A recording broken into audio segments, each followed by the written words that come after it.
Qui est l'Antéchrist? Et si l'antéchrist n'était pas dehors, mais déjà en toi? L'antéchrist, ce n'est pas un monstre extérieur, ce n'est pas un diable qui va débarquer demain. Bleh.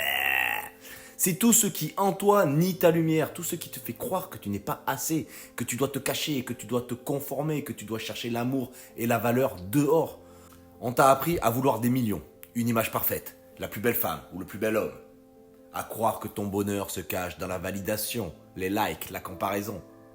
Ou à exister uniquement à travers la lutte. Ouais. À te définir par l'opposition, à te sentir vivant en étant contre tout et tout le temps. Mais ça, ce ne sont pas tes vrais désirs, ce sont des illusions qu'on t'a vendues. Et pendant que tu cours après ces mirages, tu nourris l'antéchrist en toi. Un mensonge intérieur qui un jour finit toujours par prendre forme à l'extérieur. Aujourd'hui, on parle d'apocalypse. Mais apocalypse veut dire révélation. Et si cette révélation, c'était de comprendre que l'antéchrist n'arrive pas de l'extérieur, mais qu'il est né de nos oublis collectifs.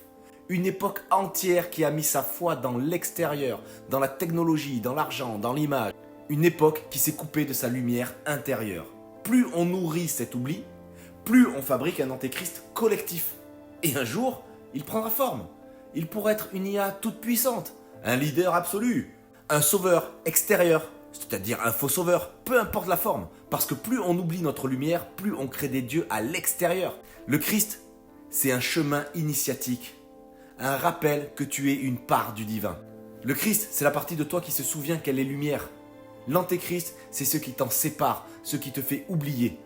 L'ultime bataille n'est pas contre les autres, quels qu'ils soient, ni contre la vision que tu te fais de ton ennemi.